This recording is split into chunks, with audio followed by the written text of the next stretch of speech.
बड़बड़ाती जिठानी। सिम्मी की शादी एक जॉइंट फैमिली में होती है जहां उसके पति राकेश के चाचा चाची भी साथ रहते थे। उनकी बहू मेघा सिम्मी की जिठानी लगती थी। अरे मेघा, राकेश आ गया है, उसका खाना लगा दे बेटा।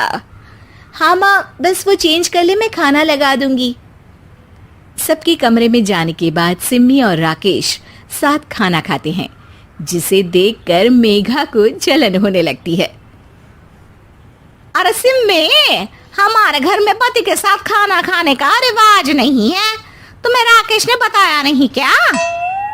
सिम्मी मुस्कुराकर वहां से चली जाती है कि मेघा सिम्मी की सास के पास जाती है।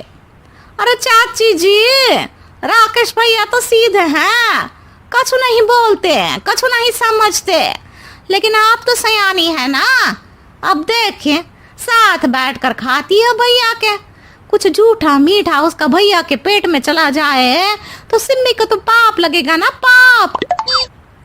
सिम्मी मेघा की बात सुन लेती है लेकिन कुछ नहीं बोलती।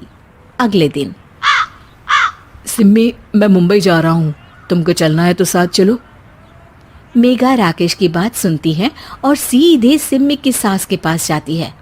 अरे चाची, अरे चाची।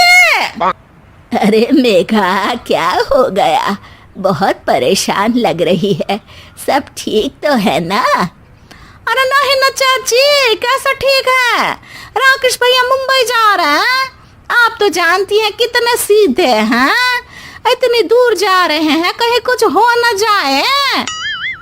अरे नहीं नहीं, मैं नहीं जाने दूंगी उसे। अरे सिम्मी, पता चला है कि राकेश मुंबई जा रहा है। ना बेटा ना, वो नहीं जा सकता। अरे माँ, उन्हें ऑफिस के काम से जाना था, लेकिन आपको तो पता है ना, उन्हीं दिनों मेरे मायके में शादी है, तो वो अपनी जगह किसी और को भेज रहे हैं। अच्छा अच्छा, तो फिर ठीक है। सिम्मी समझ जाती है कि मेघा ने सास के कान भरे हैं। वो सास से कहती है, माँ जी, लेकिन हम दोनों कुछ दिनों के लिए मसूरी जा रहे हैं।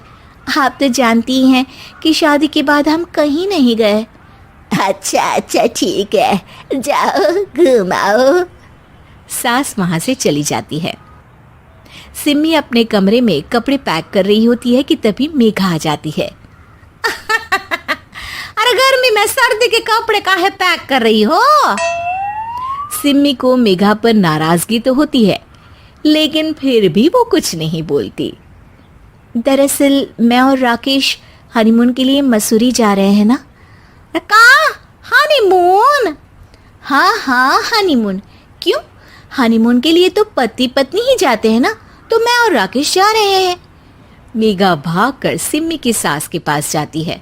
अरे चाची, सच में तुम लोगों जितना सीधा परिवार तो मैंने देखा ही नहीं है। अरे अकेले भेजोगे दोनों को?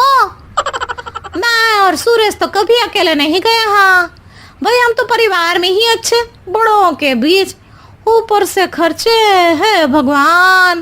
अरे चाची, पहाड़ी इलाका है, कुछ हो गया तो?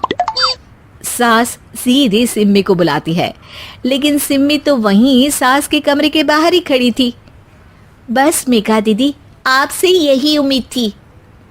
अरे बड़ी हूँ, घर के कायदे कानून तो मैं ही बताऊंगी ना। अरे तो अपने घर में रखिए ना सारे कायदे कानून।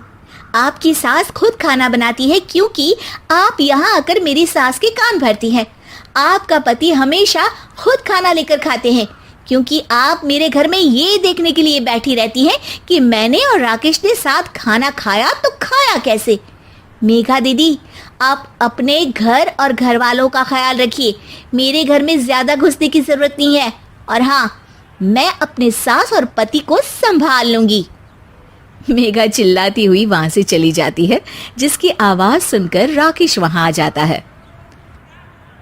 सिम्मी, मैंने तो तुम्हें पहले ही अपने घर का माहौल बता दिया था। हाँ राकेश, तुम्हारे घर का माहौल बहुत अच्छा है, लेकिन बाहर से कुछ लोग आकर इसे खराब करना चाहते हैं, जो मैं नहीं होने दूंगी। सास सिम्मी की बात सुनकर कमरे में चली जाती है। सिमी और राकेश घूमने जाते हैं और जब वापस आते हैं तो दरवाजे में मेघा और उसके पति खड़े होते हैं, वो भी सामान लेकर। अब छोटे मर्यादा तोड़कर घूम रहे हैं तो हम काहे नहीं। अरे भाभी, तो आपको किसने मना किया है? वैसे भी 4 दिन की जिंदगी है, दूसरों के घर में ताक झाक करके बिताने से अच्छा हो मौज करके ही बिताओ।